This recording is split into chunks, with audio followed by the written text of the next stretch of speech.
smo htjeli da to malo koordiniramo, jer ovako rade, evo, odbori, pojedinci, odbornici, evo u Nišu, u Valjevu, počinju štrajkuju glad i žeđu. Znači, ljudi ulaze masovno.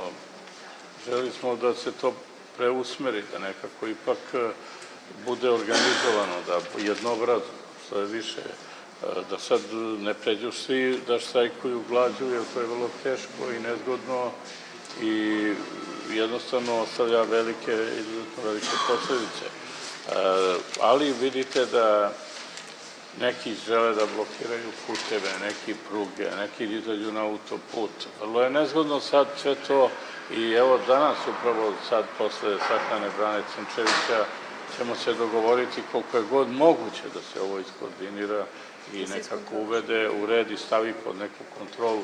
Ja se bojim da cijela država ne ode u jednu opštu anarhiju, da ne bude radio ko šta padne na pamet i onda ćemo jednostavno doći u jedan veliki problem kako posle sve to zaustaviti, kočiti.